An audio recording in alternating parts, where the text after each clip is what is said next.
All right, thank you all for coming. And today, first of all, I sent you some questions about a month ago about some things to be thinking about that we could share with others who maybe weren't here during the first move from 18th Street to Lenexa. And the first one I asked was, are there any specific memories that you'd like to share with us regarding that move from 18th Street to here? So have you been thinking about it? And if so, do you have anything you'd like to share? Well, I would love to share about a special memory that I have.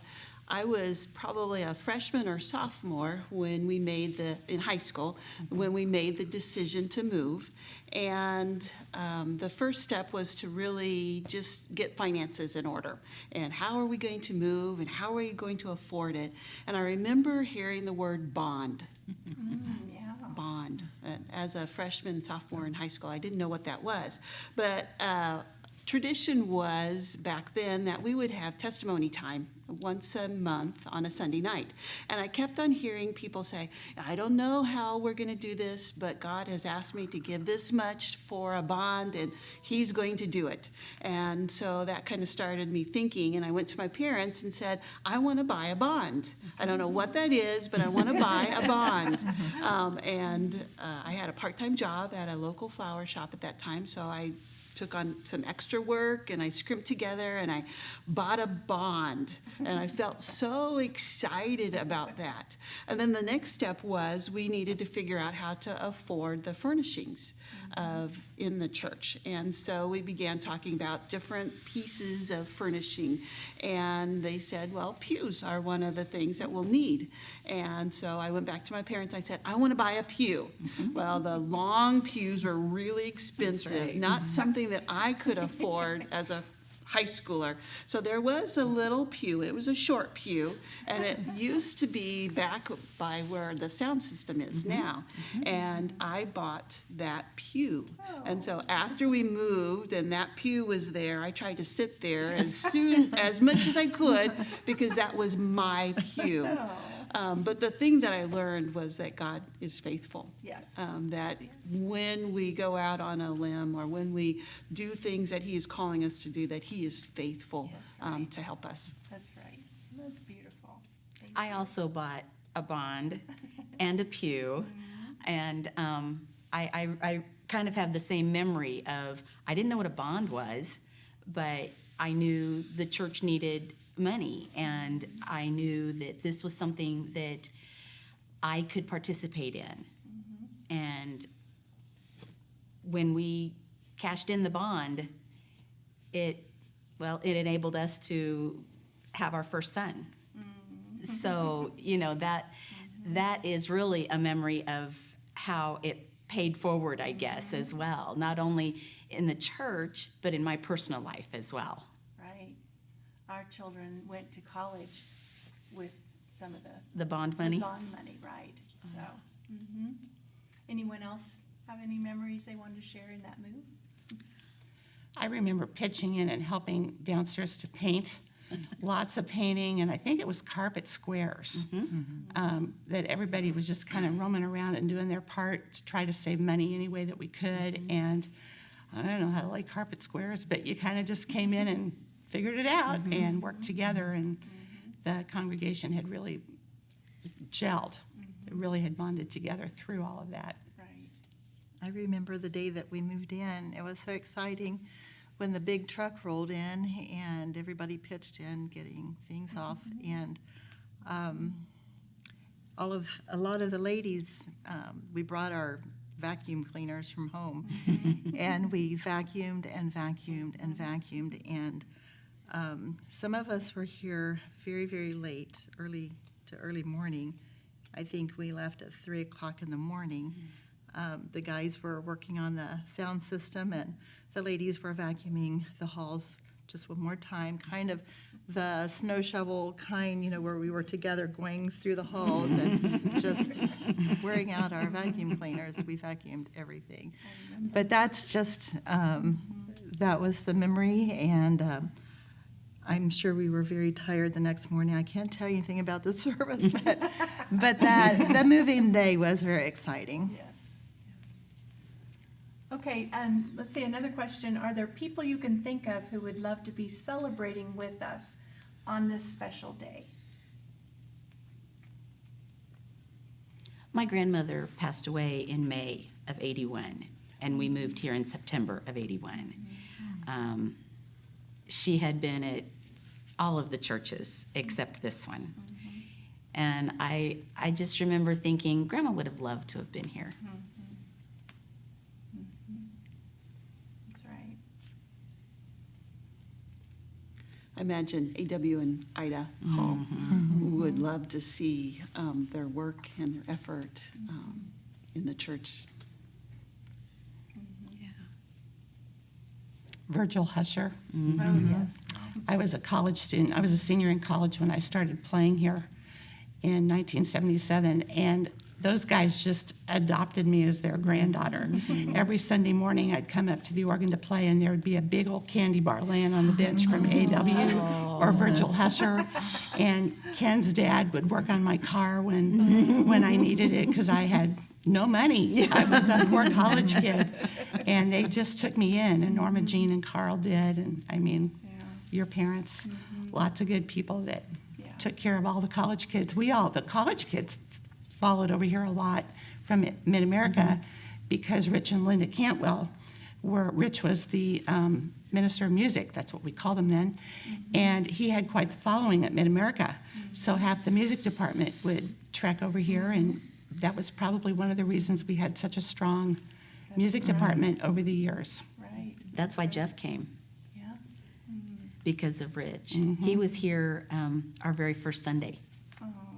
Yeah. I imagine your dad and mom would like to be here. My dad, I have a picture of him at the groundbreaking. And I can't help but think of we have a picture of my niece and the little Howland girl, Oh, yes. Larry Howland. Crystal. And we hadn't moved yet. Somewhere in that interval, Larry was killed. Remember. So Yeah. That was a hard time. Mm-hmm. Let's move on to, would you like to share some remember when memories? Remember when?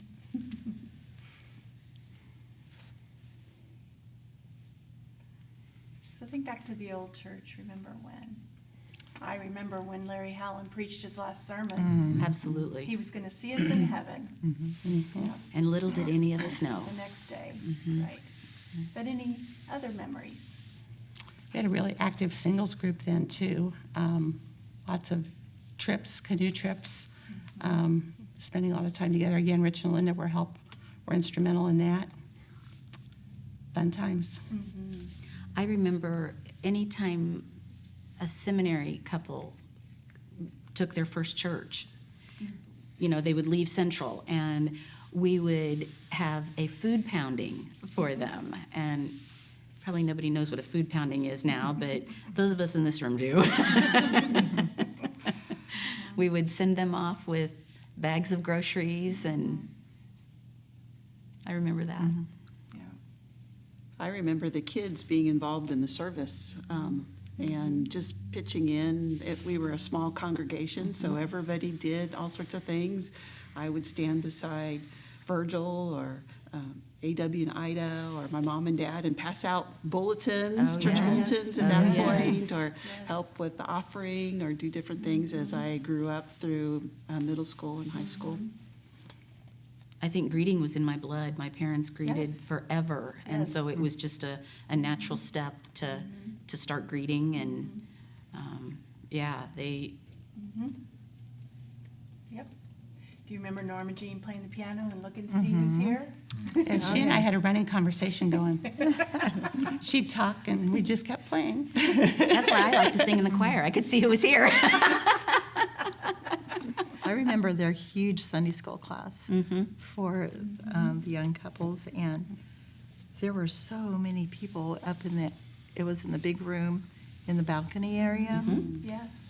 we had some great parties with them. Fun time. And fun times in that balcony too. Mm-hmm. As little kids and teenagers and. We had a service, it was must have been a Wednesday night, because that's where we always had Wednesday night prayer meeting. And guilty conscience, but I was sitting there and apparently I was talking. I don't know who I was talking to, but maybe Linda, I don't know. But and Pastor Miller said, lastly, and I thought he said, Leslie. I about died right then and there. Let Leslie do a little testimony. Yeah. One thing I remember, Reverend Deshawn, we were in the balcony and we were getting ready to move. We were talking about moving, and he had all the lights turn off, and then he had us raise our hands, and then the lights came on, and he said, we need to remember that many hands make light work. Oh, I didn't remember that. I don't either. I remember the first time that Randy and I came to Central, and it was on a Wednesday night, and it was up in the balcony. The service was up there, just a few people, but it was the first time that I saw Richard Cantwell. He was playing the piano, and we were all singing, and David Nash spoke, and after the service, everyone said, oh, come back on Sunday. You know, you'll want to come and come to our service in Sunday school. So we did, and we were just kind of shopping around for a church. Randy and I weren't married yet, and we came back on Sunday and never left. And we're glad. We are too. I think that happened a lot. People would say they were going to shop around, and they would come here their first Sunday in town or whatever, and they wouldn't leave. It feels like home. Yeah, I mean, this is all I've ever known, so it is home. But to an outsider, I guess it did feel like home. We pray that's the case. Yes, yes. During that time, we still had a bus ministry, and I kind of got drug into that at a very young age. But I can remember, of course, that Dad and I would get to the church probably maybe 7:30 on Sunday morning, and the first person who would come out all eager to greet us was Virgil Husher. And then we'd take off to run a bus route, and around 9 o'clock we'd come in with 40, 50 kids, unload them on the backside there, and that happened every Sunday. In fact, I guess maybe the move out here was when the bus ministry really ended. Yeah. Yeah. Well, thank you for this time of sharing. This will be shared with the rest of the church, and I know they wish they could be in this room too, talking about all these stories. So thank you. Appreciate your time. Can I add one more thing on there? Yes. You asked the last group, is there anything else you want to share? Oh, that's a good Or any idea. other thoughts you have? Is there anything else you'd like to share? Any other thoughts you have about anything?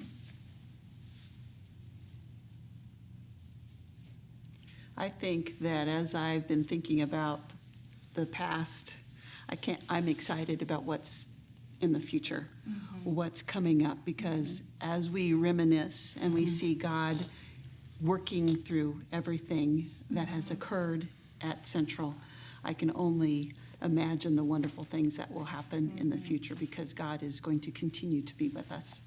Yes. Very thankful for my church home.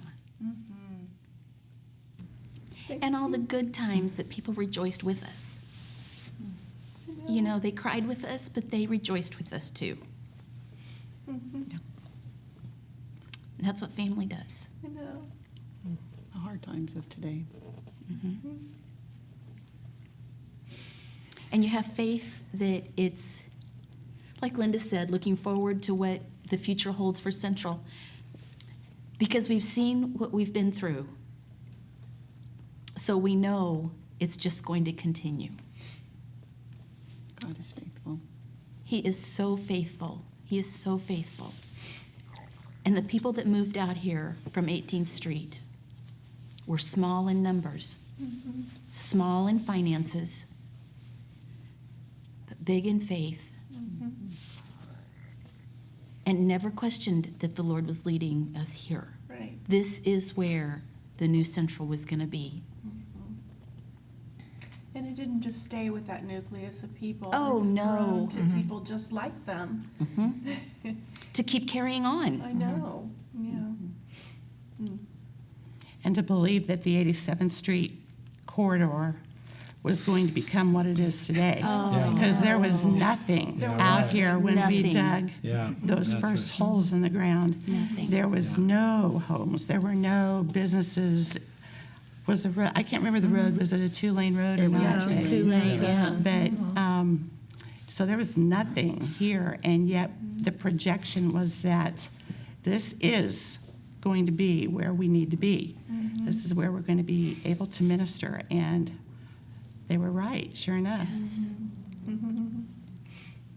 Yeah, They stepped out in faith. yep, they did. They stepped out in faith. Thank you for coming. So I asked the four of you if you would come to share with us, because you have a lot of memory and history that some of us don't have, and it's important to capture. And I thought of you guys, so I invited you to come. So the first question I asked is, what's the story behind deciding to make the move to Lenexa from the 18th Street location? So do any of you have anything that you remember during that time? I know some of you, or maybe all of you, were on the board at that time, and you might know a little bit more history than regular parishioners would even know, perhaps. So if any of you think of something? Well, after Reverend Deshawn came, he got to think that we maybe should move to an area where we can really minister to the neighborhood. Most of the people at Central, as a matter of fact, still, we drive in from quite a distance. In that area, we had bus service. We'd had 2 bus routes. We hauled in children from all around the area, so that we still would bring them in for other places. That area was a Catholic dominated area. We would knock from door to door, and almost every door, we go to a certain Catholic church, St. Peter's, I think what it was. St. Peter's, yeah. And so it was really difficult. And we were losing people. I mean, people going other places. And so we needed to do something. And we wanted to be in an area where we could work the area, where we could call on homes and get the people who live there to come. So that was Reverend Deshawn's idea. And he immediately started working on it. Okay. Yeah, well, they did try to consider, expanding, but it just wasn't a good idea at all. The building's too small, no parking, too expensive to try to buy properties around it. So that made the move make a lot of sense. Makes sense. Anything else? I think he covered everything pretty well. You know, it was a 98% Catholic neighborhood. Wow. My wife lived there, just a block away, but all of her friends and all their neighbors all went to St. Peter's, so there just was not the opportunity to grow. Yeah. We bought the property there from the Catholics. Oh. And so that was situation. They were having problems financially, I think, and we were able to get that property at 18th Barnett pretty reasonable, and so that's the reason we bought that. But it was right in a Catholic community. Okay. Well, we've accomplished what we set out to do. We work in the community. Yeah. So, perfect, great. Do you know how many families actually came from 18th Street over to this Lenexa location, Central? I don't know about number of families, but the number that kind of sticks in my head is 191 people. Okay. You know, maybe that's 40 to 50 families. We only had just a very few families that didn't come. In fact, some of those that didn't come sent their tithes for several weeks or months, but Yeah. they lived, I think, north of the old church, and they just didn't feel like they would like to move, but they were for it. They weren't against the move. Right. Yeah, the Davidsons, as a matter of fact, paid tithes to Central until he died. Oh, that's beautiful. It is. That's beautiful. And a lot of those families, as far as I know, are still here, still with us in this church even. Right. Was the debt that was taken on when you came, we all came here, was it taken on by a small group of congregants, or how did the debt work for this new church? It was taken on by the whole congregation. Okay. We were, everybody was for the move. The problem we had was most of our people were tithers there at that, and that's, they just kept tithing. We had a lot of people double tithe, and but that was our biggest problem we had after we moved in, was we felt the congregation did grow, but they weren't tithers, and that's what really gave us a problem. That's the one thing that we miscalculated, because so many of our people tithed, were regular givers, and we figured that would translate, and it didn't. And that's what really got us into some financial problems. Interesting. Yeah. Didn't we even have a program of double tithing or something at the time? that was- Well, we had a program called Tithe Plus Two. So everybody continued their regular tithe and then pledged an additional 2% Okay, for a year okay. to kind of meet the debt obligations. We also had double tithers, and a lot of people were triple tithing. And, yeah, just, but you know, we really came on faith, because, at least I did. I didn't see how we could ever pay for a $1.10 million indebtedness, as small a group as we had, and so I had faith that the Lord would send people to help us. And that's the only reason really that I gave my okay, because I thought the Lord was going to really take something for us, and so He did. And but it wasn't easy. I remember, Bud knows more about this than I do, but I think we borrowed, didn't actually borrow. We had a $350,000 loan that we drew from. We didn't actually draw down the money until we needed it.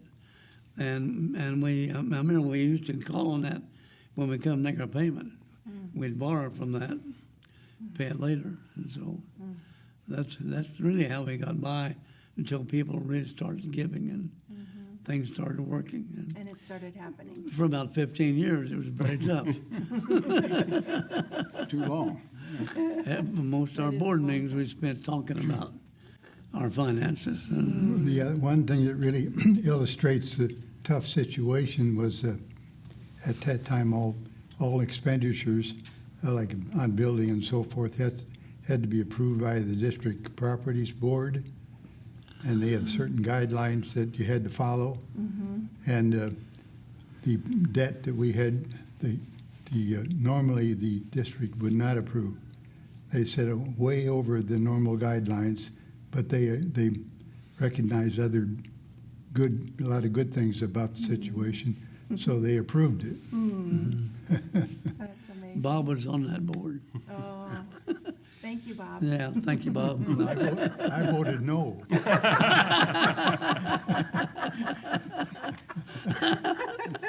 Well, my next question was going to be about, was there fear in this? And you've kind of answered my questions, that more faith than fear. And except for when you voted no. We had, there was a big struggle. I don't think people nowadays realize the struggle that we had. In fact, Glenn was the treasurer at the time. I was the usher and signed checks. So we would count the money after, during the evening service. Glenn would have the checks out that we had to pay, because he didn't pay anything ahead of time. And there was a couple of Sunday nights there. He looked at me and said, "There's not enough money." Yeah, And we'd take another offering. yeah, and so we had to go out. I waved at Deshaun during the latter part and got up there and said, "We don't have enough money." And we had to pass the plate again, just to pay our bills and pay the pastor, really. More than once. Yeah, I think it happened twice or three times, I think. Yeah. And I think it was one Sunday night, we had to take it twice, wasn't it? Yeah. So, a lot of singing going on after the, after the service was over with. It was kind of songs like today, you know, the same verse 11 times.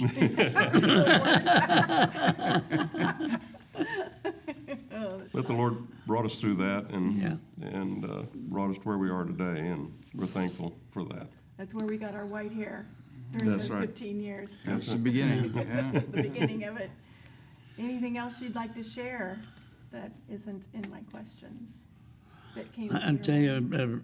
you, Reverend McCleary came when right after Deshaun, and so but he really took on a big assignment, because his years here were all struggles to make the bills and stuff. That's true. It was hard for him, yeah. But, so, all of our pastors, though, have been great. We couldn't have had better leadership through this whole thing. The Lord's been faithful. He has. Yeah. Well, thank you, unless you have something else to share. Thank you. Thank you for being uncomfortable and doing this with us. We may say too much, so.